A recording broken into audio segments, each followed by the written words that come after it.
Good evening and welcome to the Varietal Show. If you've never been here before, my name is Rory and you're watching Varietal Literature's YouTube channel, which is a cozy little corner of the internet for narrative.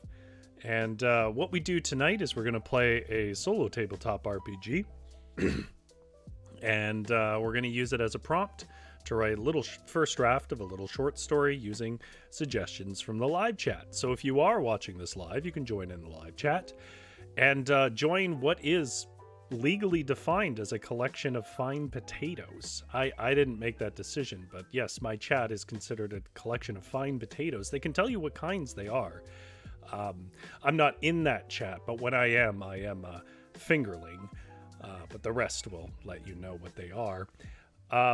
But if you're not watching this live, there's two things that you have going for you. One is that down in the description below, there will be timestamps, and you can jump ahead to the results if that's all you really care about, or the description of the game, or anything like that. Or if you're not watching it live, you can add comments, and if you want to put in your own little version of a story or something, I welcome that. I just realized that my camera isn't plugged in, and it should have enough battery to last more than this stream, but just in case, I'm going to make sure it's plugged in.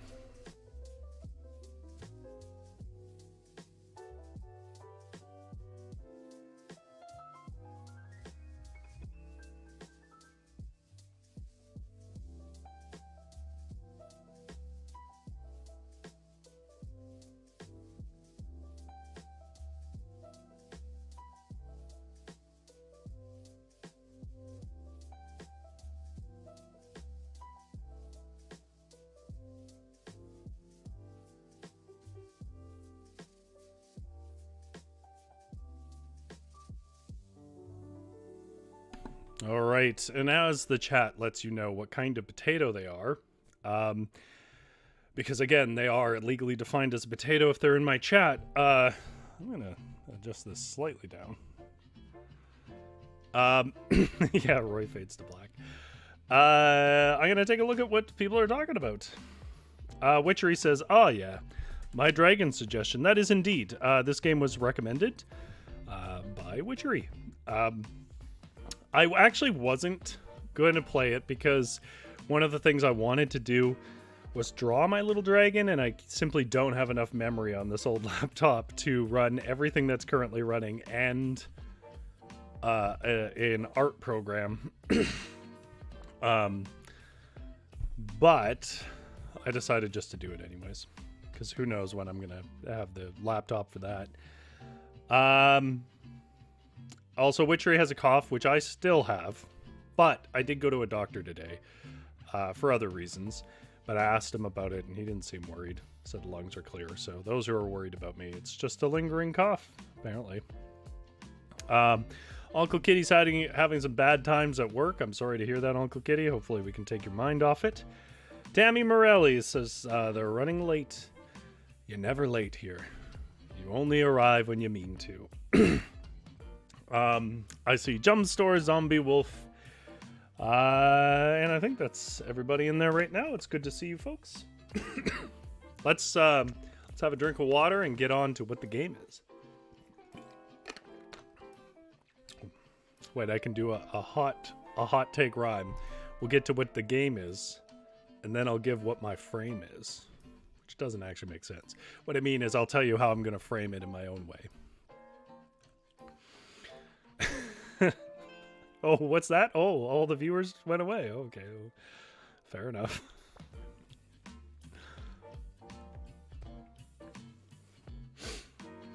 This part of the show is called Lit Games. It is the show. It stands for literature games, but that includes a ton of different tags like solo tabletop RPGs, lyric games, journaling games, solo journaling games. There's like 50 different tags for these things on places like itch.io, which is primarily where we pull our games from. For the most part, what we do is we play indie solo tabletop RPGs, but with a focus towards how they can help us write stories. And then we sort of join together as a throbbing collection of creativity with my chat in an undulating mass of starch we call the potato wagon. No one's ever called it the potato wagon. I don't know why I got on this potato thing, but I'm not letting it go now.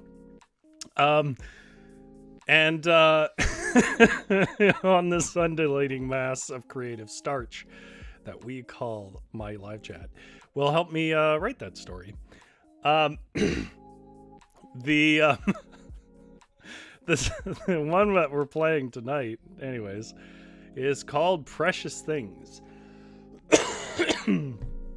Which its subtitle tells you most of what you need to know. A game of tiny dragons making cozy hoards. I'm going to do some additional world building. I'm going to read you a little passage I wrote before the start of the stream. But then we're going to create a dragon together, and there's some rolling of dice that helps us do it. But that's where you, chat, and I mean you specifically, not just chat, you who I'm pointing at right now, needs to come up with some ideas for what our dragon's going to be like. But there are some limits, so let me explain the game first. GS says Rory's got the giggles over potato wagon. I think it's more the undulating mass of creative starch. I don't know why. I don't know why that phrase got me, but I got myself with that. I don't think anybody else knows what I'm talking about, but it makes sense in my head. And after all, isn't the point of a stream just to watch someone talk to themselves? Okay. So, did I choose this for the art? 50% yes, because the art, and we're just going to take a look at the art first, is absolutely adorable. And there is something I will tag on to that, which is the creators of this. I don't know them or anything. They have this up on their page. If you pay a little bit of a premium this month only, I think it's like $7 if you pay the $7, they will sell you a sticker sheet of these little dragons. It's like a little limited time thing they're doing, which I think is quite cute if you like stickers. We're just looking through some dragons. So it's this little one that's sort of knitting or whatever it is they're doing. It actually looks like they're holding a pie, to be honest, next to teacup. The thing you'll notice is that they're all very small, and there is sort of, that's one of the key observations of the game. We're going to play a small dragon. So, let me give you its little color text here. Your ancestors were colossal dragons with mountains of gold and earth-shaking magic. You are their proud descendants, building a hoard of your own, full of magical power. It's not easy, though, since you're under 2 feet long. You and your dragon friends need to work together to get more precious things and avoid the dangers of the modern world. So, we're playing this as a solo tabletop RPG, which isn't a very hard thing to do, but it isn't actually designed to be solo. It does have a page dedicated to GM, or Game Master, and how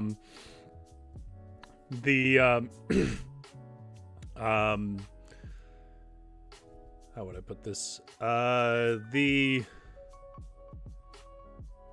It does make repeated reference to you and like your friends doing stuff, but it doesn't really matter because the mechanics are pretty straightforward and frankly pretty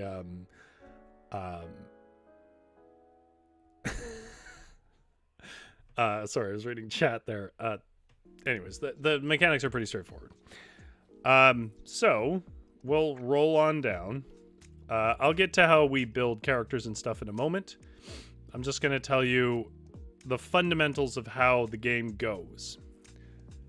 You as a dragon are going to try and collect stuff for your hoard. You're going to decide something that's small enough to fit in a human hand and a human might not notice they're missing, is there conditions on it, as you're collecting. Because you're not collecting diamonds and jewels anymore. You're collecting like paper clips or tea bags or something like that. So when you create your dragon, which we're going to do in a second, the way it works is you roll a d6 or sometimes up to 3d6, although in a solo game up to 2d6 is the most we're going to do. If we roll to see if we succeed. And the way that success works is it depends if it depends on if you're trying to do something that requires you to be tiny or it requires you to be dragon. And the way that works is it's basically a reference to your size. So if you're trying to do something that's stealth, agility, or awareness, that's a tiny roll. And your goal, and we will assign a number to our creature to tell if it's more tiny or more dragon. Our goal on tiny rolls would be to roll over our tiny roll. So having a very low score on our dragon means, if it was like a 2, means that on tiny tasks we're much more likely to succeed. However, dragon requires you to roll under whatever your number is. So if we were a 5 or a 6, we're quite dragon, not very small, and therefore are more likely to succeed. But I think that's actually I think the way I'm describing it is a bit confusing, but it's a pretty elegant way of doing it. The number depends on what you're doing. If you plan to do a lot more like robbing, then having a lower number would be better because you're mostly going to be stealthing around. If you're planning to do more sort of brutishness or fighting or breaking into windows or something like that, then having a higher number on this sort of 2 to 5, I think is where we have to pick our range, would be better because you're more likely to roll under it.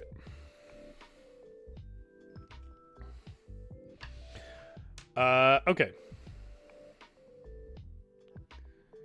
Witchery says, I did notice after I showed it to you, I'm assuming the fact that it's not a solo tabletop RPG, but it didn't seem that important. It's not. There are some games that are really hard to do that with, to make a translation to a solo, and they require so much mechanic finagling, but the fact that we just are rolling d6, it may as well be a solo game. Okay. So that's the gist of the core mechanic of the game. You're gonna, if you're with a group, tell a story together. If you're on your own, what we're going to do here today, write a story together. And you're going to occasionally roll a d6, sometimes 2 d6. If one of them succeeds, then you succeed. If both of them succeed, you like crit succeed. And if none of them succeed, you fail the roll. And the succeed means it going over the number if it's a tiny check, in other words, stealth and awareness, or going under the number if it's a dragon check, being more brutish. Hopefully that makes sense to people, because that's all I'm going to say on that. And we'll get to what is the core of the game. The core of the game is to create a dragon that's going to collect some stuff. So allow me to give you the frame of the world. It's only about a page. I'm going to read for you something I wrote. And as I'm doing it, I want you to think about what we will hoard as a little dragon. It has to be small. They have recommendations here of like buttons, coins, pens, flowers, mugs, tea. What we will hoard, how that thing we hoard defines our nature, which is confusing. So I'll give you an example here. It says, you know, for example, you might have scales like of a pine cone if that's sort of what you collect, or you collect things like that. Or you might have skin as hard as ceramic if your earthenware mugs are kind of your thing. Anyways, think about the nature that you would want. And finally, think about the magic. We're not big fire-breathing beasts, but, as they say, could you put a small human to sleep with your chamomile breath? Can you lock any door zipper or box with your button? So on. Magic is dependent on what you collect. When you hoard something, the way you cast a spell is you give up part of your hoard, one of the things you're hoarding, whether that's a button or whatever else, and it is destroyed so you can cast the spell. So we will have to decide our nature, the spells we can cast, and the nature of our hoard, and size is done by a roll. So let me give you the world that I'm putting us in. And then I will take a look at the chat and see what people come up with. In the time after it all, when buildings gave way to the wind, water, and ivy, the little things that remained of old world orders found themselves emboldened again. The few humans still wandering, nomads in most ways, but they left much alone they once infested. And in those spaces crawled out the bugs, fey, and dragons that live for so long in the much narrower cracks of a once populated world. These little things may have been a beast of immense power or proportion before the rise of men. But what remained were much smaller creatures, a devolution from the mighty days a millennia behind. Few were more markedly shrunk than the dragons, though. Once fire-breathing colossi that could wrap a mountain, they could now reach the length of an arm, but only with a good stretch. The collapse of all silly things meant also that they had no cause for hoarding gold or jewels, but a dragon is a dragon still, so one finds sweets and teas and polished stones in corners of collapsing homes. These little markers tell a traveler that a dragon crawls among those ruins. Our story begins in an old bakery near the coast where a pile of wool pressed down into a well-used bed lies flecked with iridescent scales. All right. So,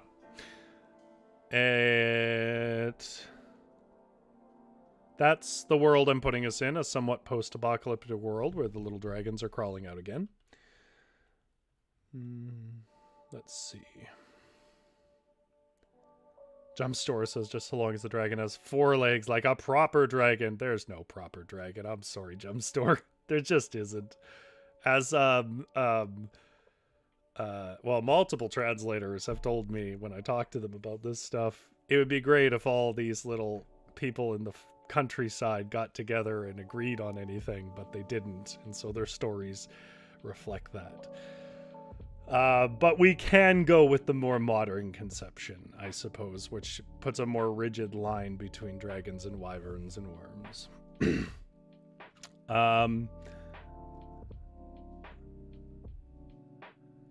The zombie wolf says, I hate when someone calls a wyvern a dragon. I'm sorry to say that very often in German folklore they call a wyvern a dragon. They didn't know such distinctions were going to be made. All right. Uncle Giddy says, who was it here that liked dragons? In Witcher, he says exactly what I thought. Do we not all like dragons? Exactly. All right. I mean, especially who doesn't like dragons? Yada, yada, yada. Okay, we get our first recommendation from Uncle Kitty. He says that the dragon should collect Legos. I like that. Jump Store says ring pops. They could still pretend they're holding gold and jewels.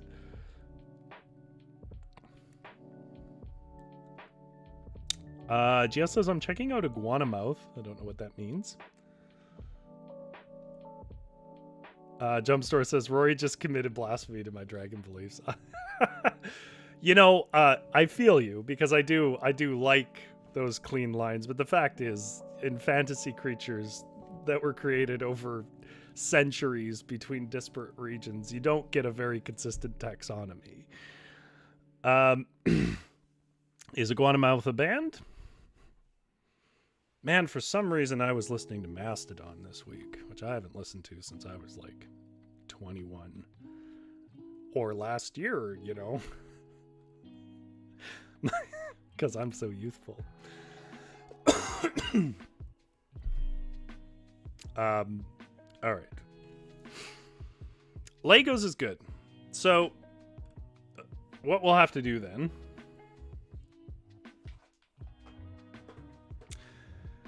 our hoard is Legos, which means we will have to have a spell and a nature related to what we hoard. So we'll get to that. Let's start with the easy one. Now, it tells you to roll 4d6 to get your length in inches, or 10d6 to get your length in centimeters. Uncle Kitty says it's an artist story. They do dragons with unusual hoards. Well, that sounds very cool. I will have to check them out.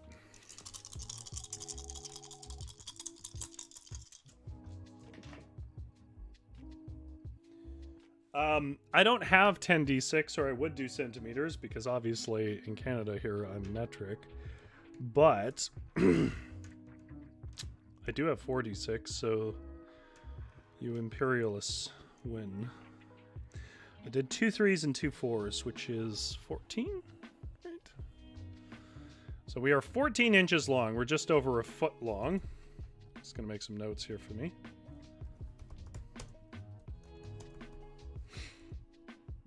Also, a name would be good for this thing. Now we're hoarding Lego.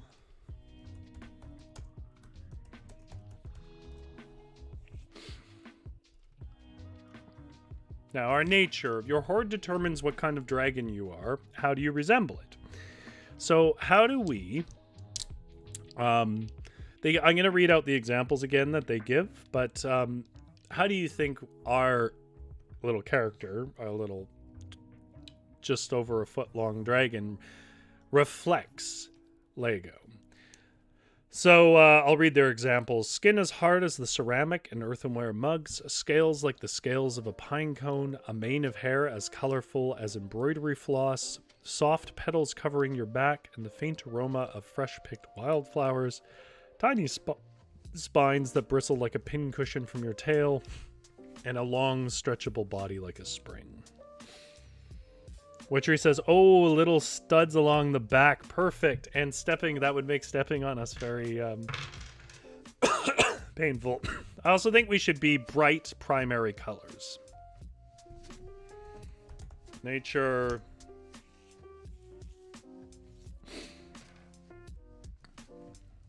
Studs along the back. And strong enough to support great weight without being crushed. Okay. And then finally our magic. So the way magic works is, and I'm going to represent this with tokens, is when you succeed, you find a bit of your hoard. And the DM, which we don't have here, will give you a token. I mean, you can just keep track of it with numbers, but I like tokens. But let's say I had one of these. Let's say we come up to a challenge, some beast in front of us or something, or some human making trouble. What I can do is cash this in instead of rolling a dice, as I understand it, and pretty much automatically succeed by casting a spell that is relevant. But that magic comes from my hoard, and we have one special spell. So what is the one special spell we get as a Lego hoarding dragon when we consume our Lego?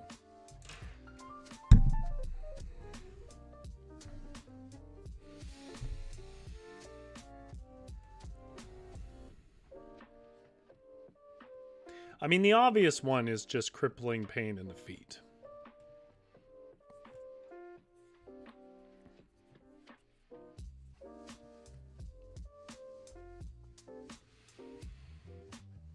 Maybe we can make it burst into like a temporary floor covering of like caltrops of Lego.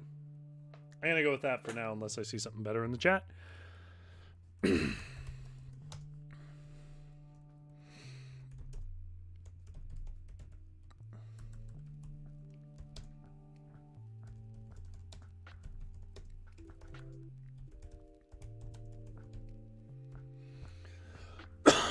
Okay, can temporarily fill the floor with painful Legos. Alright. Let's carry on with our story then. So the way that the game works then is just basically we want to go and find Lego. And as we go along, we might get things in our way, and they have some possible suggestions here, like security guards, or another dragon with another horde, a dragon catcher, fairies, the cat, so on. We're in a bit of a post-apocalyptic setting, so it'd be a little more wild. But there are nomadic humans. Let's start writing. And if you folks come up with ideas for challenges for our little dragon, you throw them in the chat and we'll roll and see if they can handle them. Oh, we need to give them a number. That's right. So do we want this dragon to be more tiny or more dragon? Well, again, tiny is like stealth. More dragon would be more boisterous, a little tougher. able to kind of shove stuff around. And we have to pick a number between 2 to 5. I'll give you guys a chance to think about it.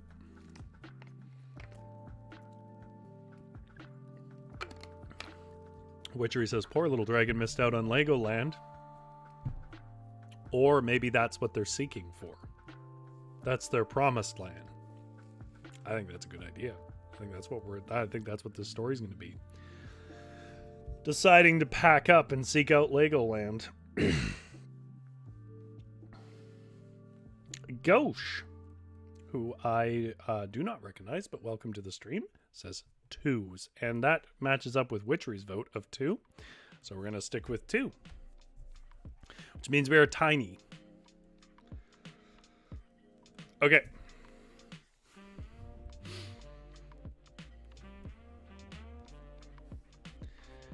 A name for a Lego dragon. A name for a Lego dragon. I don't know a ton about like inside baseball on Lego. Is there turns of phrases we could pun on for the different pieces? Or, I mean, they're just called bricks, right?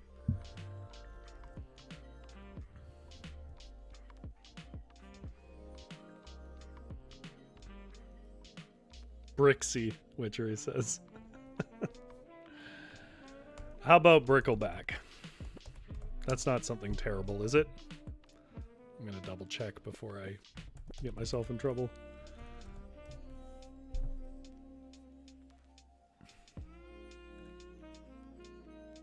It is a large, green, and arthropod-like sea monster with tentacles and large jaws. It also has a crocodile-like snout and apparently has something to do with Netflix. I have no idea why, but it's not offensive, so we're going with Brickleback.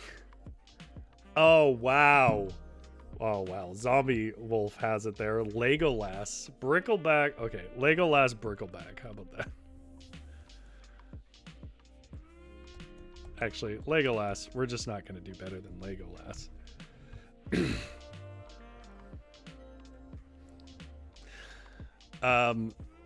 Legolas was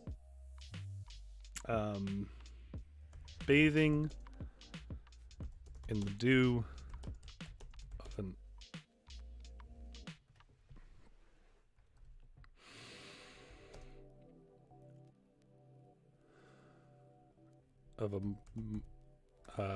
the dew accumulated in a morning glory bloom when he overheard a passing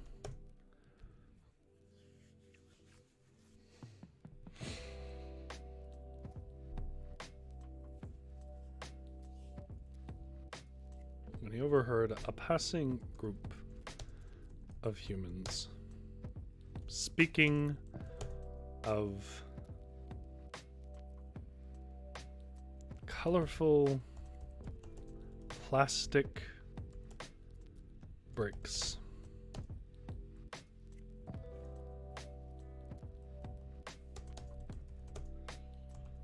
That is how you spell colorful. Get over it, Google Docs. One country on earth changes it, and Google Docs has taken their side.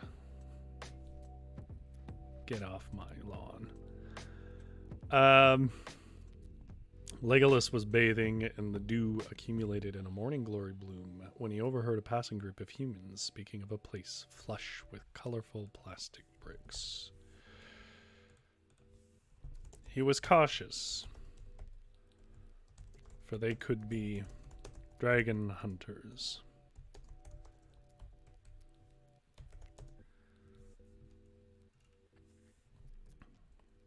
But scuttled up on a crumbling eve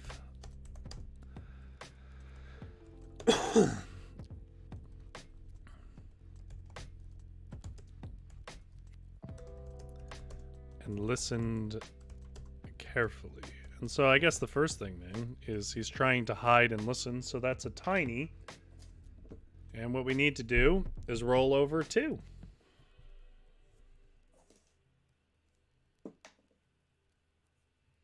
And I rolled, this one's not going to read well on camera, a 5. I'll pick a different dice that has more contrast. Okay.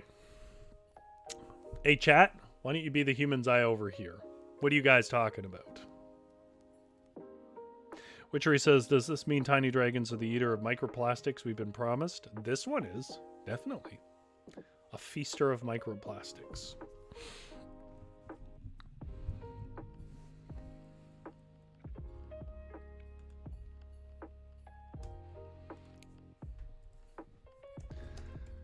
He was as slender as a vine and moved as smooth as the wind. So they did not notice that tiny dragon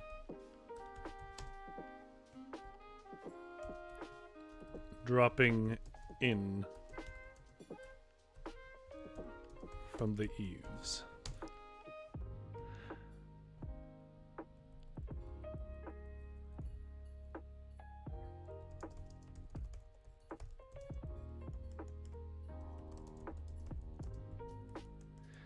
Otherwise known as eavesdropping. Oh! That's the best. That's the peak of my writing. Pack it up.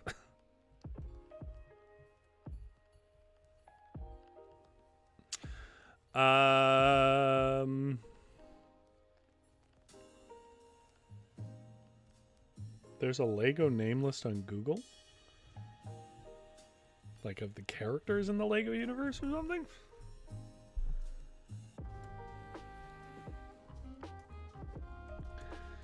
It was as brightly colored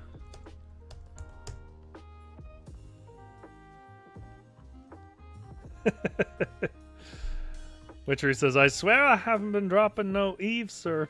I don't know why I said that in a Texas accent, because obviously that should have been said in a low English accent, because it is a reference to Samwise Gamgee. Nope, that wasn't the right thing to do. Paste without formatting. I don't want your formatting. Why am I indented? Whatever. It's a problem for another time.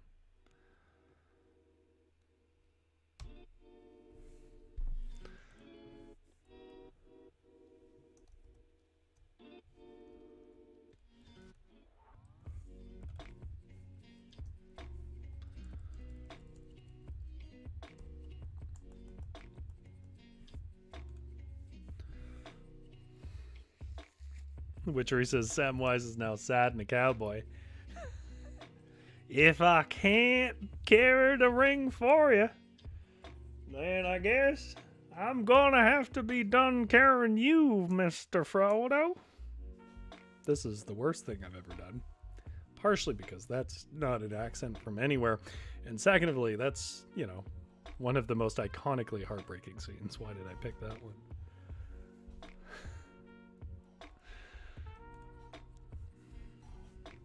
Whoops. How was your day, Jebediah? Rasped, a slouched, thin man hauling a 2-wheel cart full of herbs and old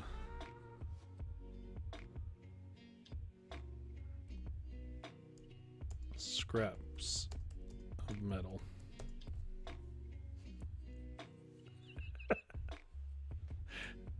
I'm getting a lot of hate for Southern Samwise.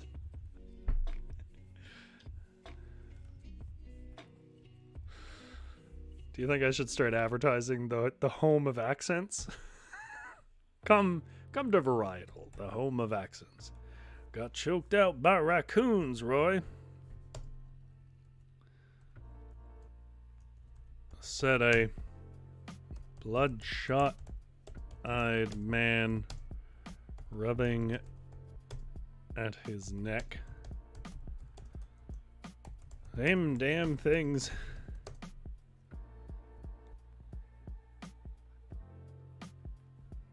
There we go. Get bigger every year. Bigger than bears now.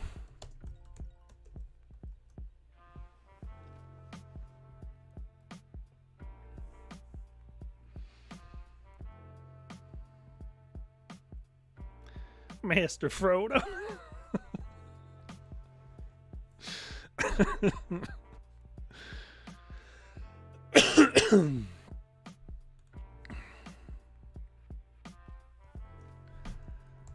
Now, don't be dramatic. Them things weren't choking you. They were just trying to wash you before they had a nibble on your flanks.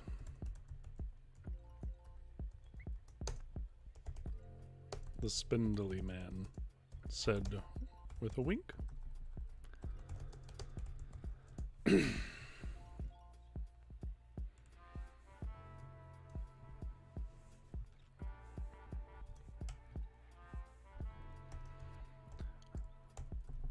Hardy har.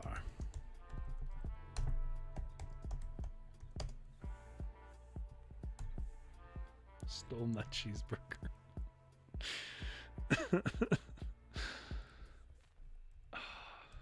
I did do a stream once themed around Samwang Scanji writing a food blog.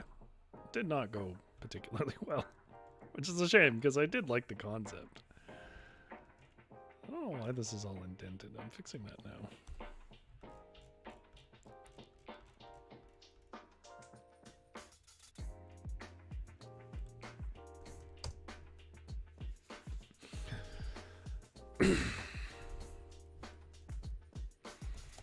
The gruff man said,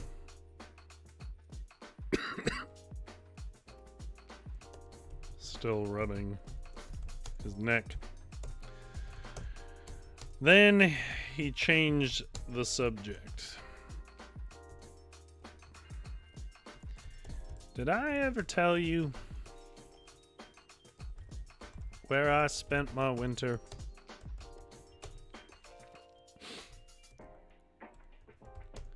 Two years back.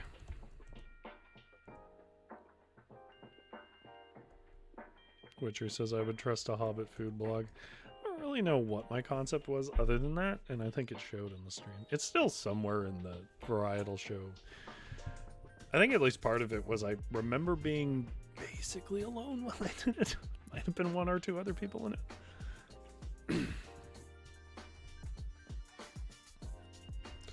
The spindly man did not respond, but for a grunt,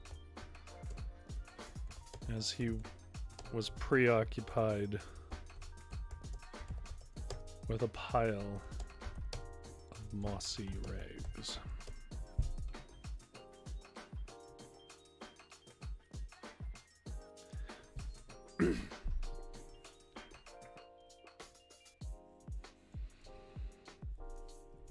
It was this place full of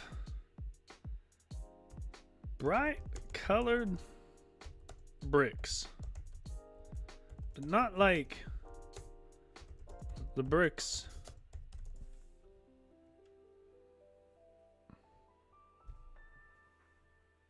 Ghost says, changing the subject. Oldest trick in the book, indeed.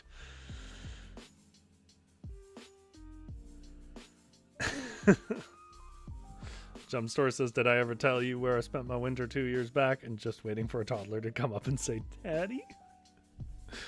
I think we'd be way off the dragon course at that point.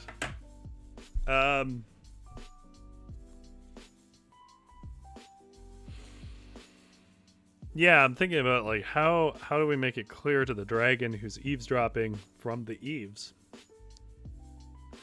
that they're talking about what they collect, but in a world where they probably wouldn't know quite what they were.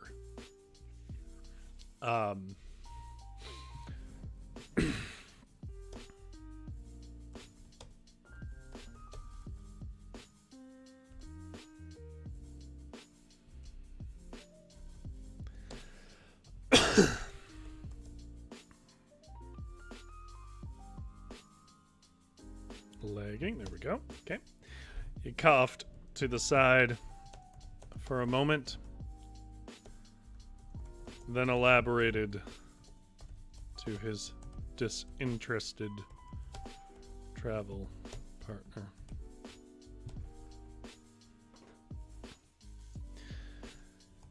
They was these tiny little things that clicked together. There was thousands of them. Some built up into little castles. Apparently, used to be a place for kids in the afore times.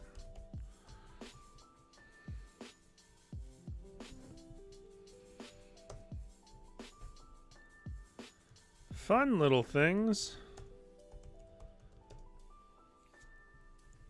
Unless your shoes.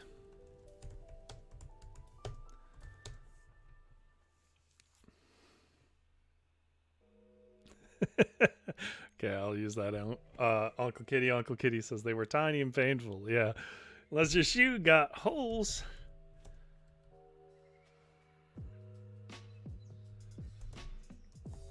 This perked his partner's. Perked isn't the word I want. This snagged his partner's curiosity.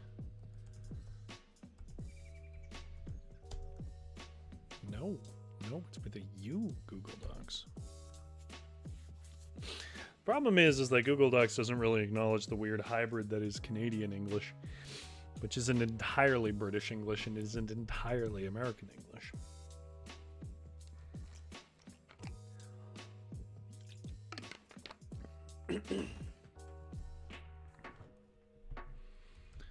Now, why would the state of your shoes matter?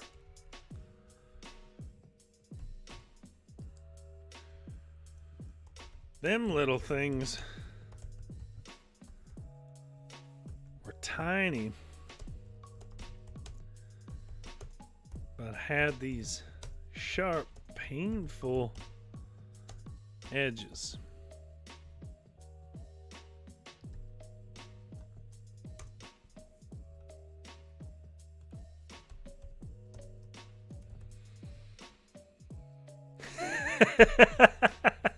I was waiting for it.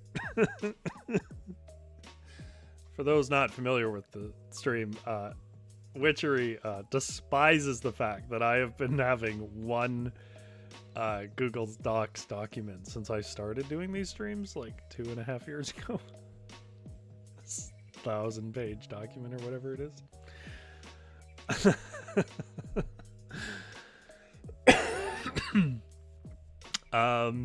Were tiny but had these sharp and painful edges. It really dug in when you stepped on them.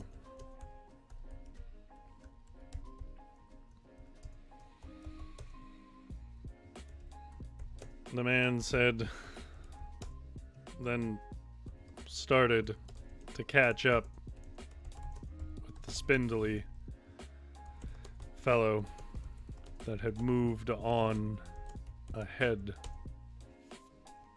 up the ruined old road.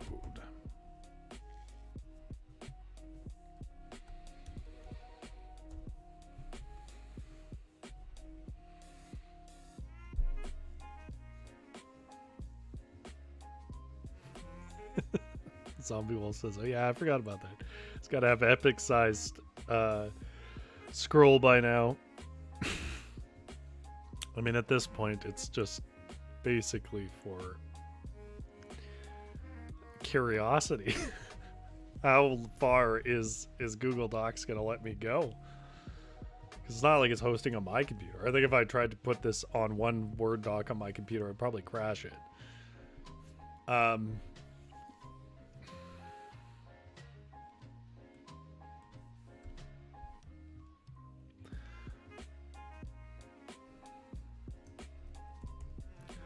Why'd you keep stepping on them?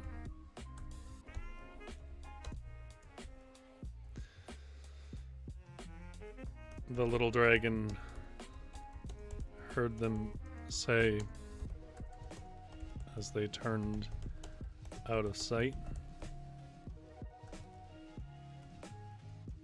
We, of course. On what? I'm joking.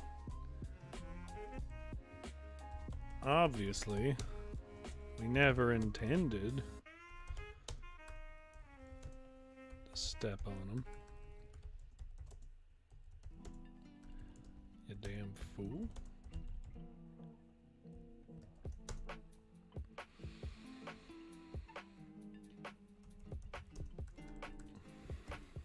Was the last little Legolas could hear before they disappeared out of his town.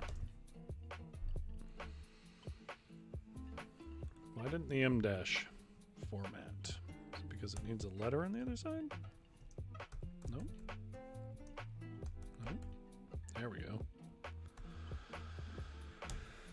All right. Legolas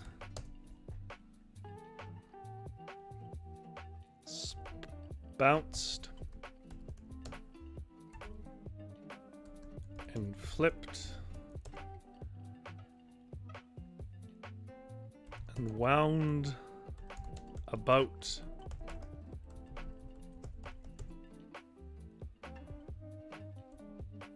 a post,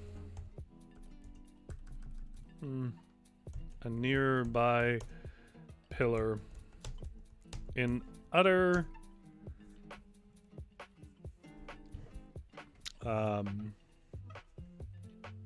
joy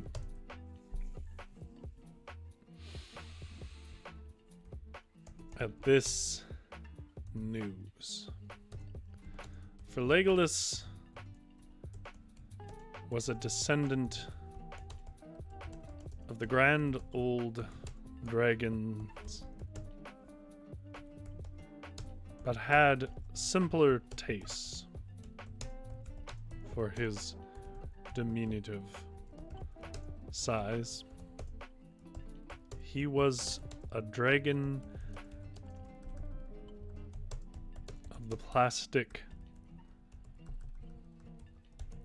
brick.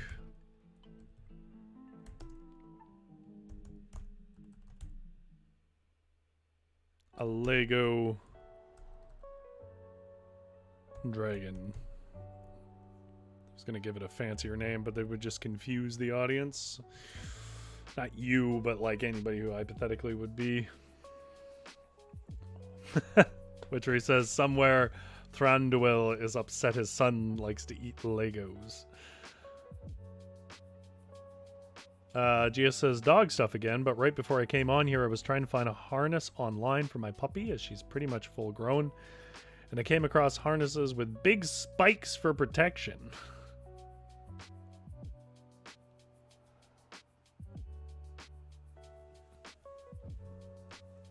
Uncle Kitty says, protection from what? From larger dogs biting their neck.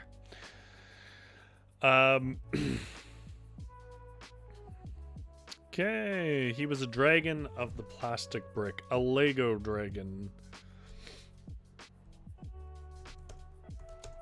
And he found power and comfort.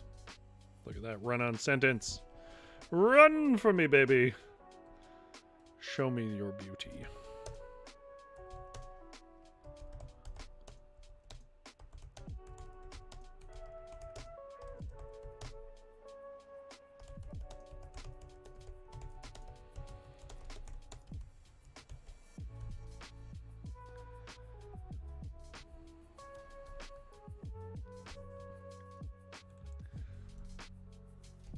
Immediately, he knew he had to head north.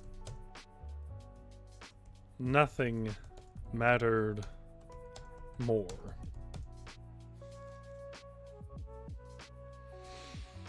Uncle Kitty said there's a guy online who does suits of medieval armor for pets.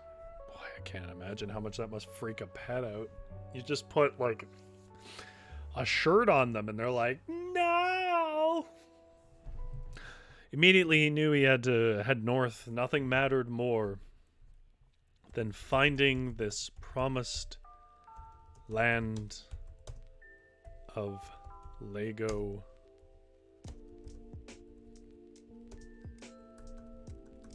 Of rich, colorful, I want a better way to say it, of rainbow bricks.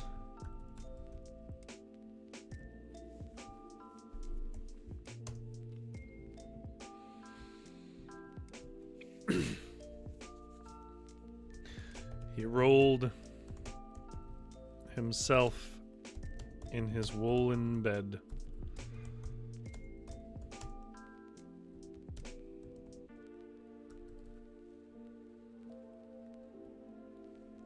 Winding a sweater about his noodle body.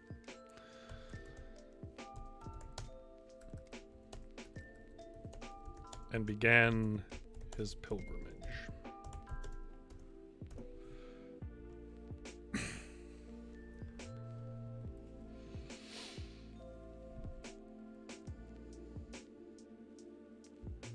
Witchery says, I love the thing where you rest so much as a balloon on a cat and suddenly their back is broken and they cannot stand. Cats are very strange about how they respond to certain stimulus. I don't know if you guys have ever seen the cucumber cat phenomenon, but they flip out. Some do anyways. All right, chat.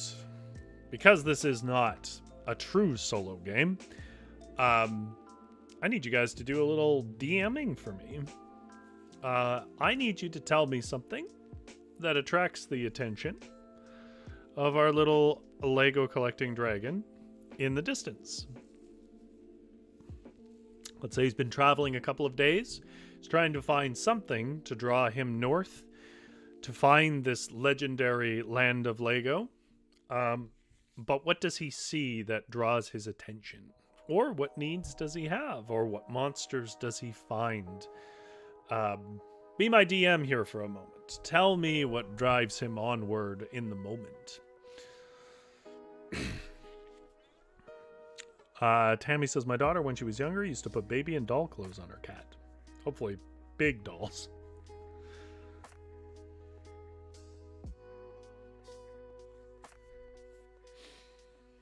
All right, have a drink of water.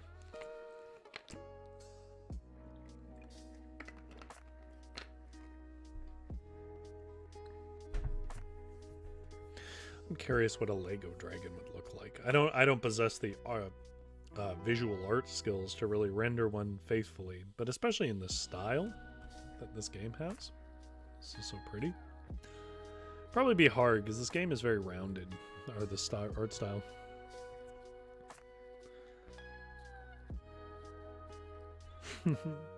Witchery says patches of color on the far hills. Okay.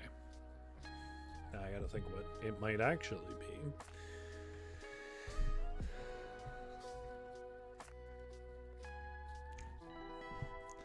Poor little Legolas was not so quick of a traveler.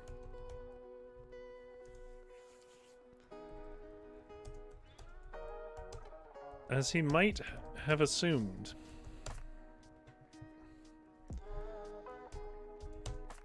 His form, not much more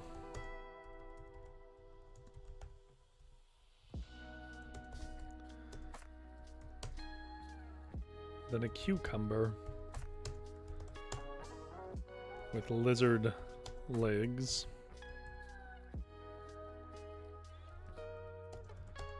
And 2 fleshy wings. Was not a speedy one. It was too much energy to fly, especially against the northern headwinds. And it was a slow gallop across the tall grasses in his little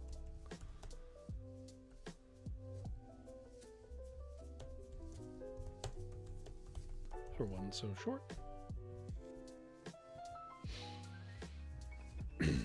Gauche says, false hope, rainbow sparkles. He sets off with determination only to be disappointed. I agree. Fooled by rainbow sparkles. Darn Skittles. Oh, Skittles is a cool idea. We could do something with Skittles.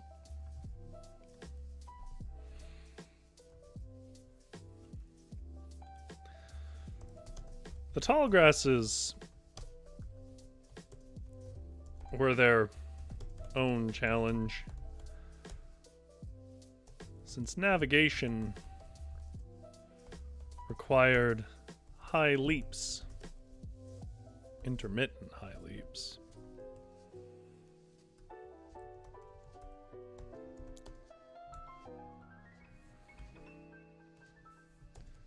With a quick flutter of its wings. In this way, little Legolas, the colorful noodle,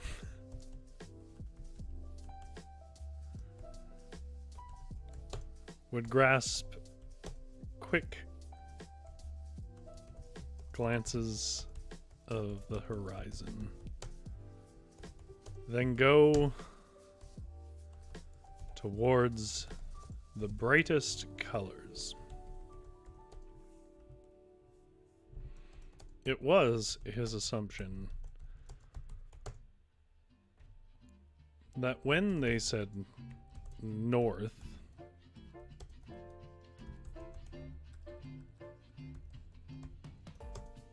it surely was not much further. So further or farther there? Farther? I think.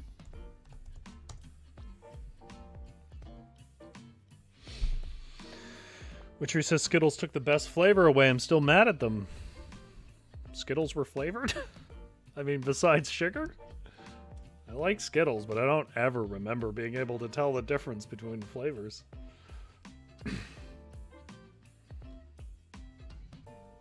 Black currant. I've never heard of that in a candy. Witchery says, now we have grape. Australia doesn't do grape. This is complete BS. Really? It seems like a good environment for growing grapes. Is it? Or is there something else? Witchery says every color has a flavor. Rory, are you okay? I mean, they can tell me every color has a flavor. I don't think I've ever been able to tell. We're not talking about jelly bellies here. Some of them burn my throat and some of them don't. We do not do grape flavoring. How unusual. Well, the homogeny of the West will soon consume all that originality. Witchery is insisting they taste different. I'm sorry for those who know the truth. Witchery is genuinely concerned. I had a lot of Skittles, man. I don't think I could tell you the difference. I think maybe the lemons tasted a bit different.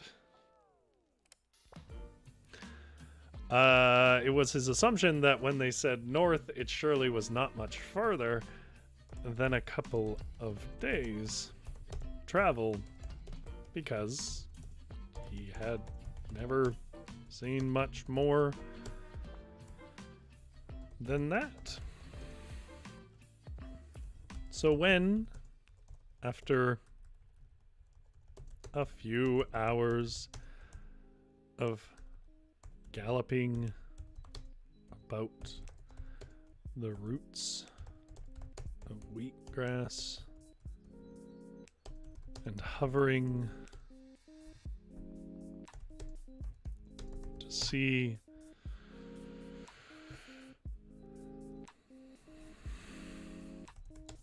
find a path. Witcher says grape flavoring is an American-Canadian thing. That's probably true, yeah. It's not supposed to taste like Concord grapes, not the grapes... It's supposed to taste like Concord grapes, not the grapes people typically eat, which is a choice. I don't think any of it tastes like grapes. It just has its own flavor. Alright. I say that in the chat. Is bringing some spice. GS says, when you down the whole bag in one mouthful, how could you expect to discern any flavors, Rory? I didn't know I had stalkers who watched me eat Skittles. Jumpstore says, as an American, I would have preferred black currant flavor to grape, but as an American, I've never had black currants before. We do have black currants in Canada, I will say that.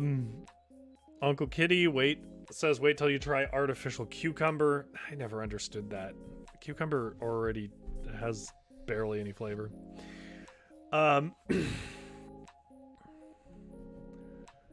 Legolas saw the ruins of some grand building coated in bright colors.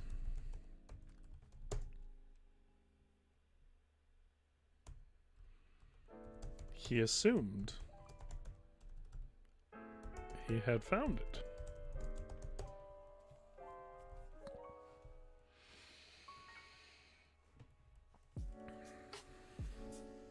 I remember I had a water that was flavored cucumber, and I just cannot understand the reasoning there, because if I wanted to flavor a water with cucumber for frankly less money than they were charging, I could just put cucumber in it.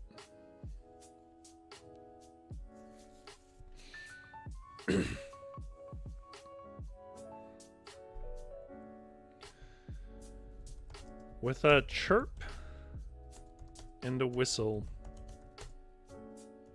Legolas broke into song and sprinted for the colorful hill.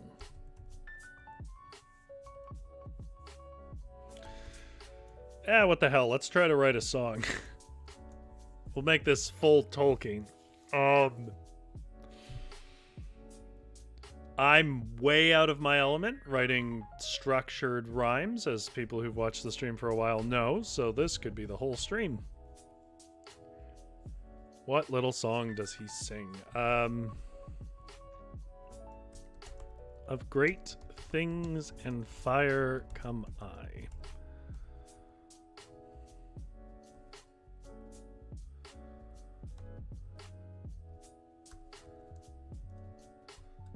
is a pretty easy rhyme.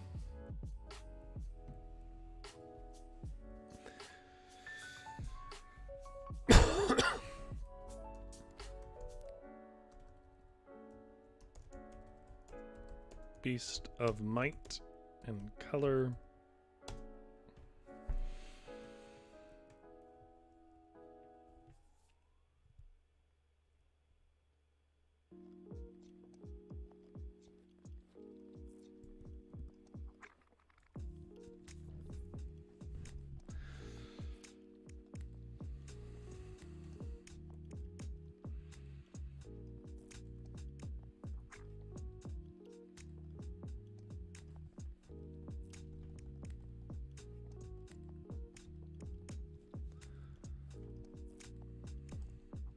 Uncle Kitty says die. That's a good one. Let's put that down as a possible word here. Beast of might and color.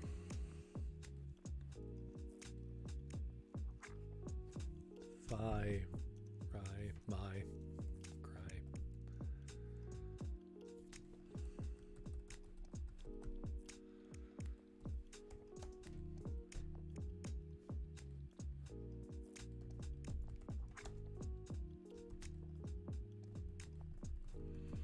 This is why I don't do... There are poetry games that I could play, and this is why I don't do them, because there's a lot of silence and me thinking. Ghost says this is when ChatGPT might actually be useful. Computer generate witty limerick. And I would rather just fail on my own merits. Processed rye.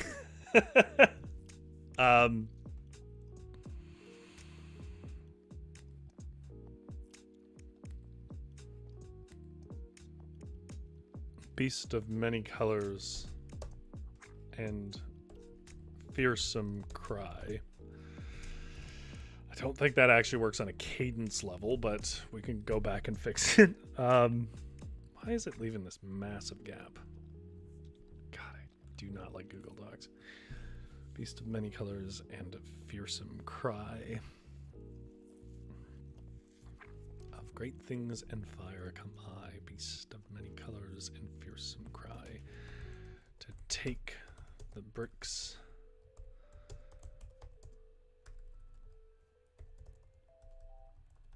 from under your feet.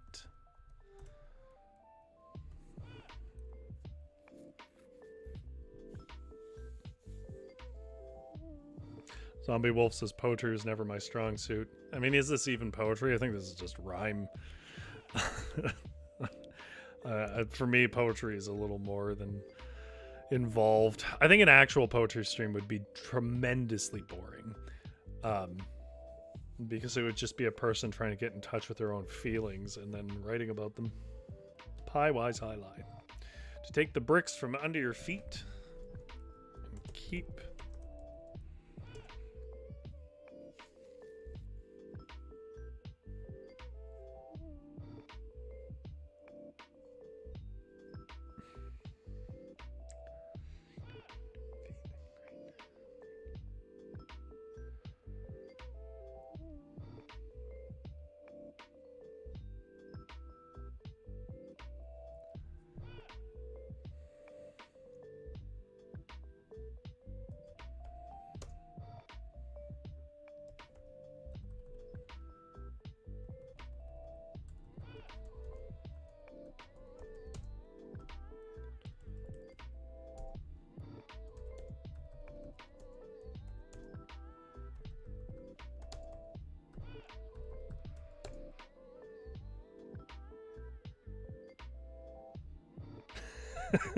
Uncle Kitty says poetry streams and limericks wouldn't be boring, but it would give the YouTube staff a stroke.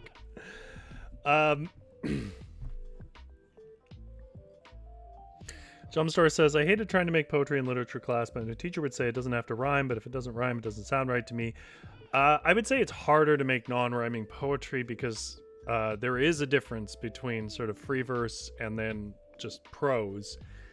But the differences are so much more subtle and harder to wrap your head around than just meter and rhyme that I think most people should probably just not dabble in it, because I've definitely seen, I mean, I shouldn't say that. Anybody can do whatever they want, but I've definitely seen what I would not prefer. Um, and it's mostly just basically slightly elaborate journal entries, which I realize has its own catharsis for a certain set of readers, but it wasn't really for me.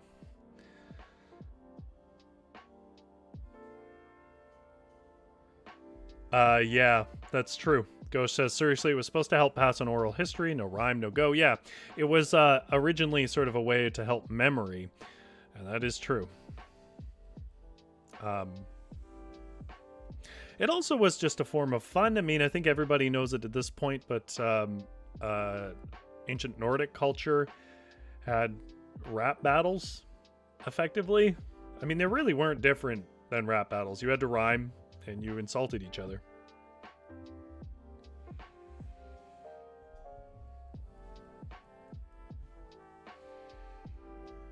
Uncle Kitty says Scrabble dictionaries are useful for rhyming. Yeah, I do use rhyming dictionaries, but I'm not going to use it here.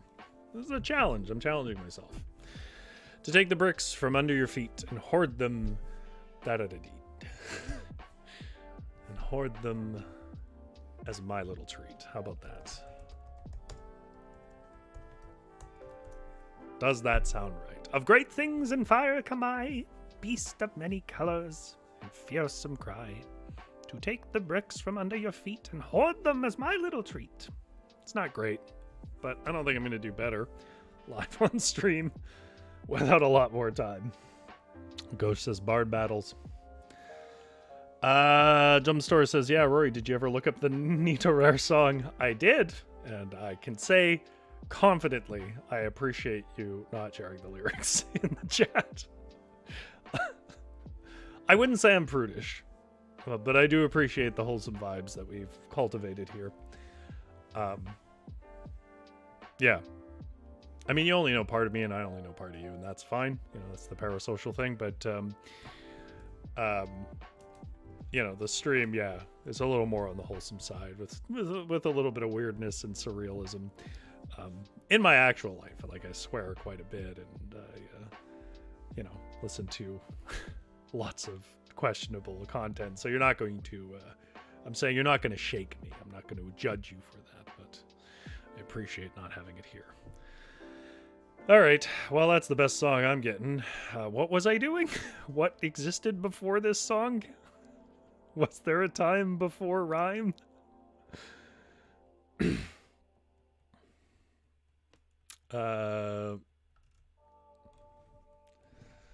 And so often... Jumpstore says, I don't think less of you for not sharing, or yeah. Like, I was square in the generation of young guys who were, let's say, influenced by some pretty questionable comedy in the late 90s there.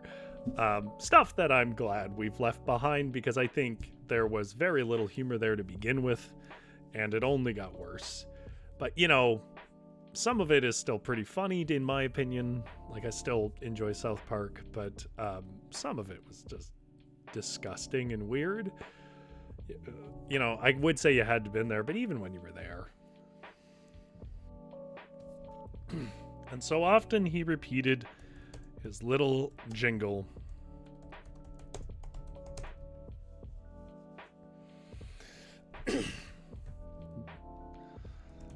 That the local Pisky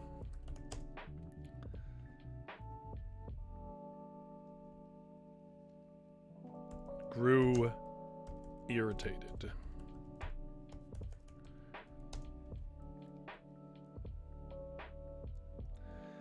Yeah, that's true.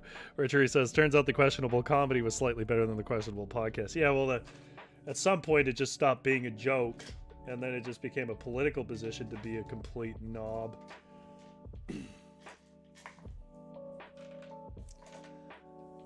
The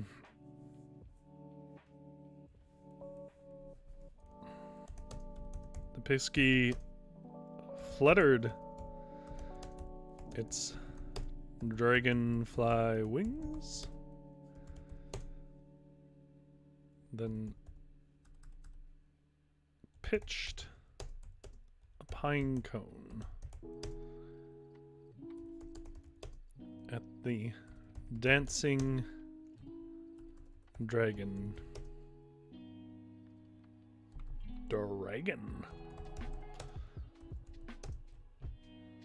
From high up over the tall grass. Let's see if he can dodge it. I don't think he can.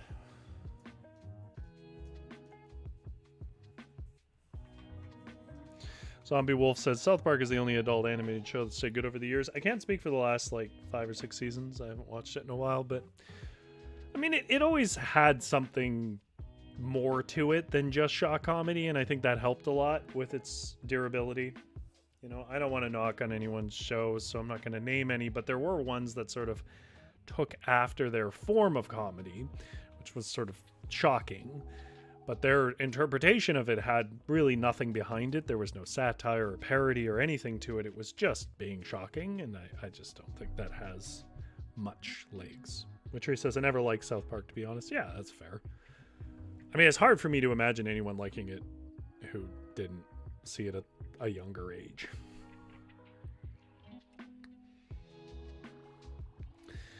So I rolled a 3. Which is, I'm going to call this a dragon roll. So I'm going to say it hits us pretty hard. The pine cone, because our score is a 2. On a dragon roll, we want to stay under our score. It's over it, so we get hit. The pine cone landed with a smack between Legolas's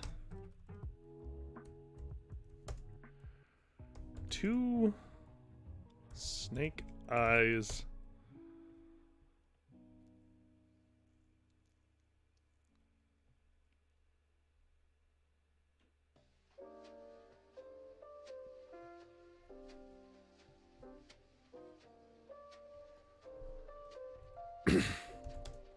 And carried him back with a thud on the ground. Jumpstore says, speaking of adult animation, has anyone seen Has Been Hotel? I have. My partner's a big fan of their YouTube series, which I consistently forget the name of, and just started watching Has Been. Jumpstore says, I remember watching South Park as a kid with my brother. We always waited till our parents were sleeping. Yeah, that's a hard one to explain to the parents, especially those early seasons. Uncle Kitty says, there's a lot of newer adult animation that's decent. Yeah. The one that I've enjoyed the most recently was the 2 seasons of Crit Roll's series on Prime. I forget the name of it. I'm getting stuck on Mighty 9 because they are making a Mighty 9 series, but it's not that. Hell of a Boss, that's the other show, yeah.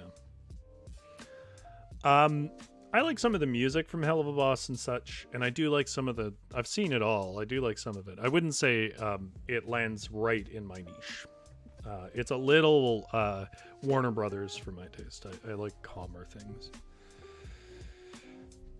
But I don't actually think there's anything wrong with it. It's just doesn't necessarily always fit with me. Witchery says, Lower Decks is a lot of fun. I was surprised how good Lower Decks is. For those who don't know, it's an animated series about Star Trek.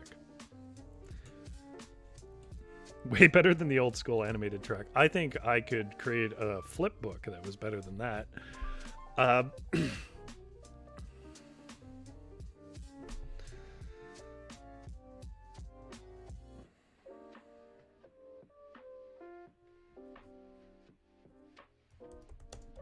Pine cone peeled off,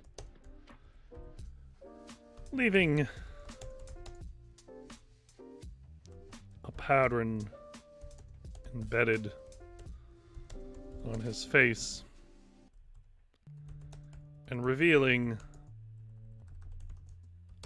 a hovering grouchy, a hovering little pisky with a furious frown.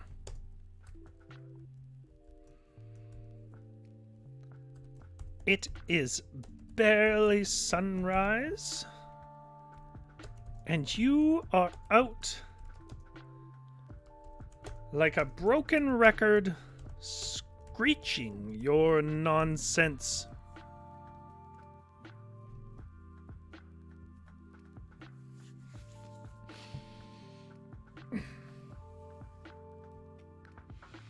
Jumpstore says, my favorite character is also Alistor.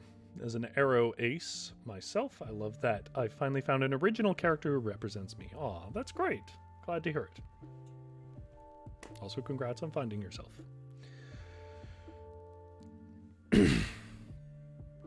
Apparently, Zombie Wolf is also an arrow ace. Is that my whole audience?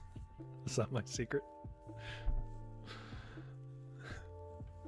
Just secretly, everybody is exactly the same person. And you are out like a broken record, screeching your nonsense across the peaceful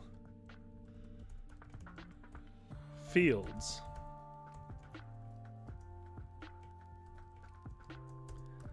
Why?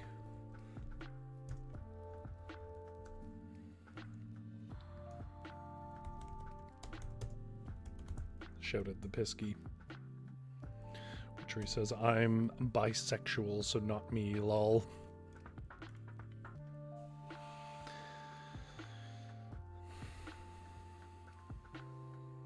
So much for that theory. Just every video after that, if everybody was the same, would be like the greatest game for arrow ace folk.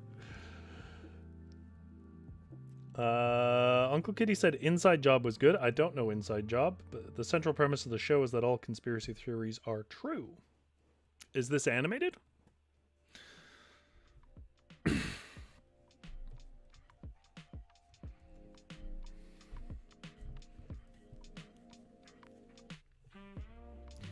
I've come to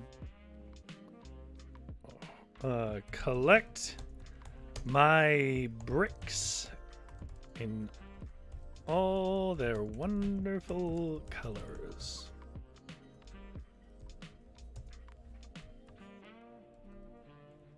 The little dragon said, slightly cross-eyed and a bit goofy from the hit.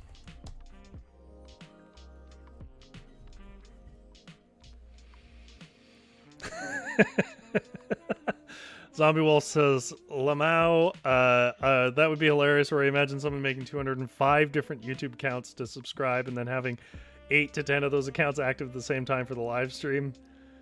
Like, that might be what's happening. I don't know. I don't know why people watch this. I appreciate it, but my own sense of self is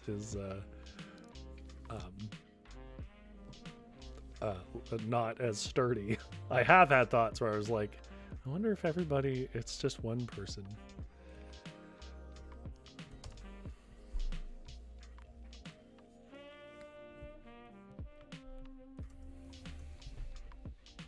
There are no colorful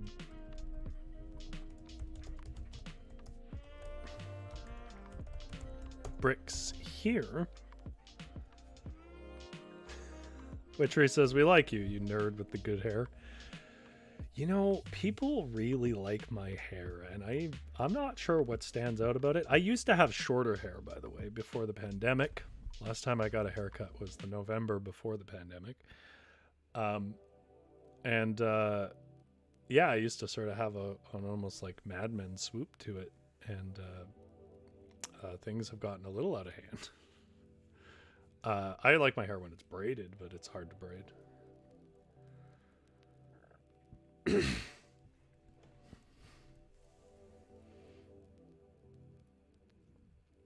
Oh, wow. Tammy says, I'm real, Rory. And then there's more compliments on the hair. Okay, well, if you remind me at the end, I will do a full romance cover hair swoop, if that's what people are here for. Where Teresa says, looks like maybe a widow's peak. It's not that dramatic. I am lucky enough that despite many men in my family losing their hair, I don't seem to lose my hair. I'm at the age when it would have been losing my hair. Jumpstore says, lol, Witcher. I'm waiting for Rory to say L'Oreal because I'm worth it. L'Oreal because I'm worth it. There are no colorful bricks here, you daft little lizard.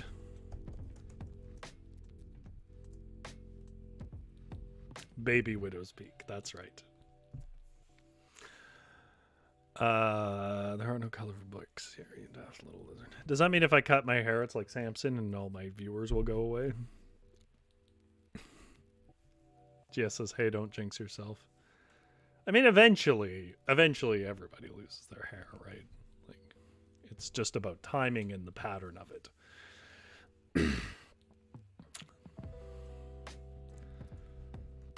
The shrieking and puffy-eyed Pisky said, yay, fan service from Rory. Gauss says, okay, is dragon insecure? Take offense at little lizard. I was picturing the dragon as being daft, like a bit dumb, but I think that's an interesting idea, being a bit insecure. Witchery is saying nonsense I can't, in good conscience, acknowledge, such as we like you. How can we bother each other? You should take offense at the little lizard. Okay. This is a rest. Full field for resting.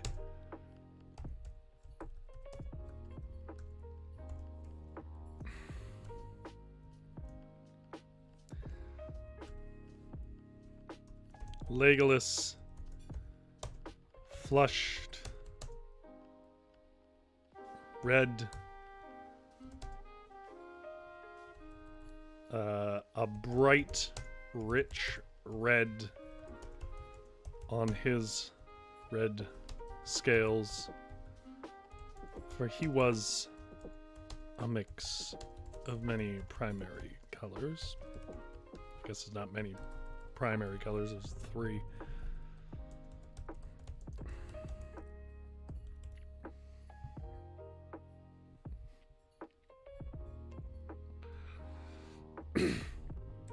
And said, I am the biggest lizard of my roost. Bigger than you. And your big mouth.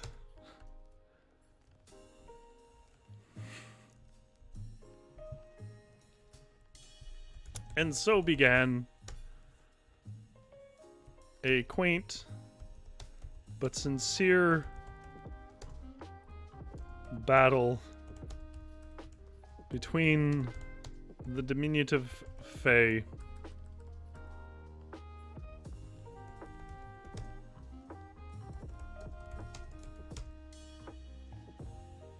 behold my mighty cankles. I love cankles as a word, as GS says.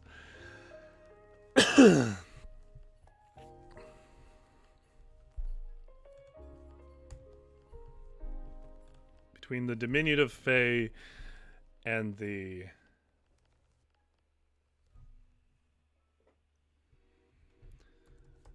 determined dragon. Okay, let's roll it. That's definitely a dragon check.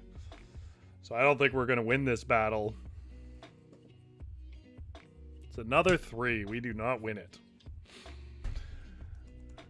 Over the swaying tall grasses to a sound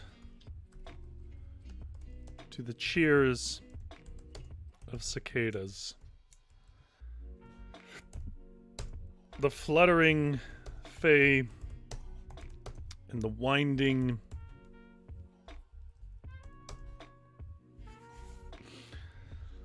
little dragon sparked, fumed,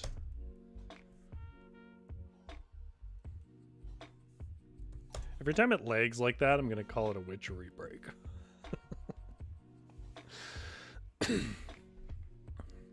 Don't worry, Zombie Wolf, I'm not gonna kill the little dragon.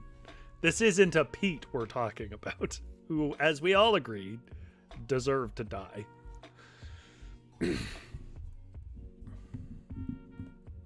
Sparked, fumed, bellowed, and pummeled with gnawing mouth and magical fists.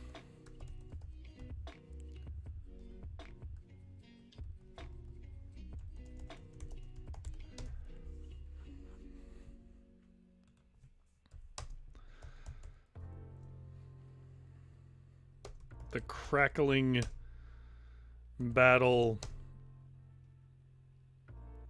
came to a close when the angry little Fae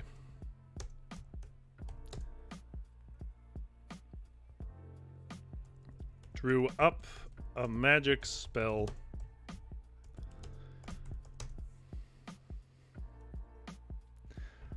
Jumpstore says, should we start the Fs in the chat? Witcher says, blaming me for your Google Doc abuse. I could just start to sell the reality that this was your idea to begin with. How about that? Welcome to the longest Google Doc in history, brought to you by Witchery. Credit where credit's due. Hey, you guys never said what kind of potatoes you were. You're my undulating mass of creative starch. A sensible sentence from a sensible man. What kind of potato would you be? I honestly think I'd probably be... I said it was a fingerling because I think fingerling's a funny word, but I think I'd probably be a russet. I like russet potatoes. I know it's basic, but they're flexible. They're useful. I'd like to think I'm useful. The crackling battle came to a close and the angry little Flay drew up a magic spell that poured down colorful syrup. Sure.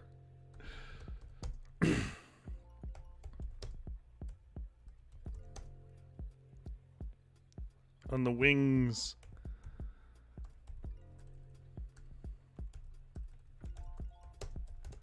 of the little angry dragon. Gia says you're just craving starch. Maybe. I don't know what other people had for dinner, but because I can't eat gluten, I have to basically make everything myself. And what I made tonight was roasted carrots and cashew. I guess you could call it a soup, but more like a stew or a cream soup, I guess. It's like a cashew cream and roast carrots blended together with cornbread. Witchery says, I want to be one of those red purple skinned potatoes. Okay, Witchery the purple potato. Zombie Wolf says, I'd like to be a russet potato because those are my favorite for mashed potatoes and they're the biggest. Big old russet Zombie Wolf. GS says, I had a sour cream and chive russet today, so I'll be a baked russet. Jumpstore says, definitely Yukon Golds. They're my favorite when I'm making seasoned fries, potatoes, and now I'm hungry. That's a name to make everyone hungry. That should be a choice on stream. Then pour down colorful syrup on the wings of the angry little dragon until it was iced over in mid-strike.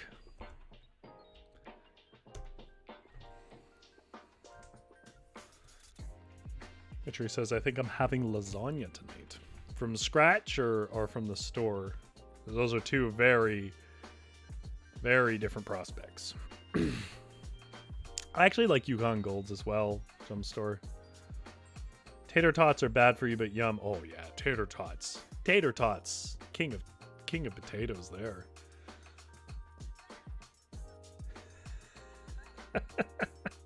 Richard says, make everyone hungry. Blame me for decisions you made 2 years before. Yeah. I was reading some documents on how to grow your stream, and apparently the best way is to basically behave antagonistically with your audience. No, this is not what it says. Antagonize your audience. From the store, I'm still sick, Rory. I made a really traditional lasagna once, and it took me, honest to God, 6 hours. And that's not even for the sauce.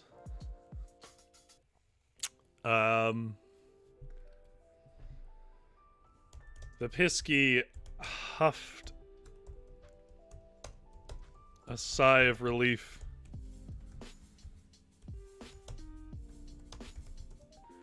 Then sat down to catch her breath.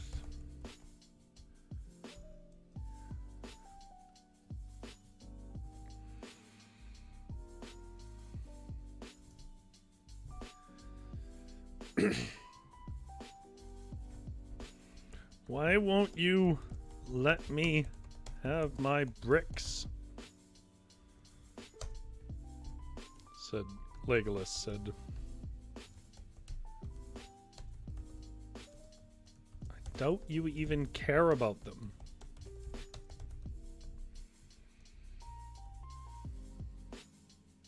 Which says it's also not worth it to make fresh lasagna in this house. My mother won't appreciate it. I don't think anyone could appreciate it for how much work it is. Like, I don't think it's possible for a human being to appreciate something as much as that. I went as far as like grinding my own meats and stuff for that one.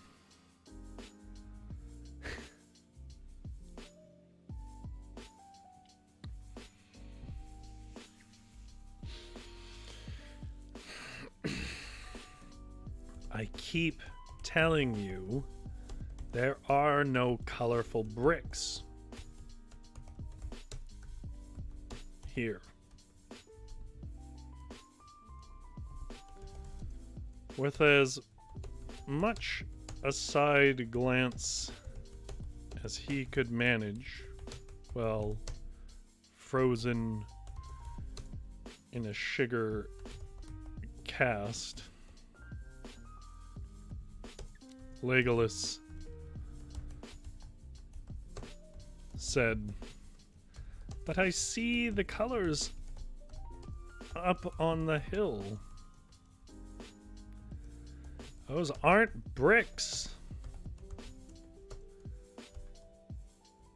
It's basins of leaking colored sugars.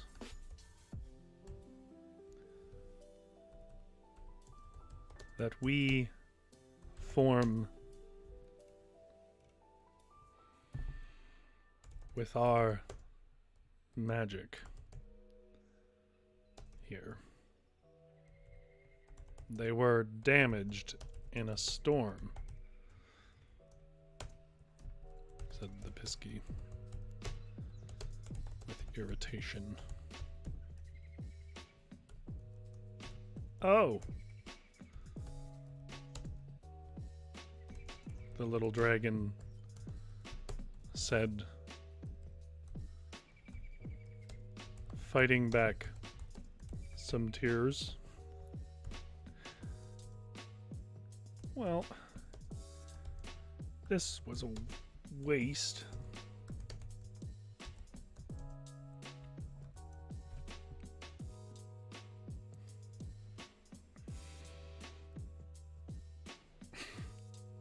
Witcher says, imagine if the dragon had found a field full of those Lego botanicals instead of real flowers. Imagine running through a field of those Lego botanicals instead of flowers. Tammy Morelli says 6 hours were the noodles made from scratch, Rory. Yes, the meats were ground from scratch. Did I make my own ricotta? I don't think I did that time. Took a very long time. I don't think I've really sold on this stream how obsessive I can be about food. But that is how obsessive. Zombie Wolf says, I hope your tiny dragon gets the zoomies just like kitties do. I need to find I think I'm about at an ending here, but I didn't realize how long it was. I've been chatting too much. Sorry for those waiting for the story to conclude. Oh, the little dragon said, fighting back some stream. Well, waste is the wrong phrasing. This was a bother. I should not have bothered.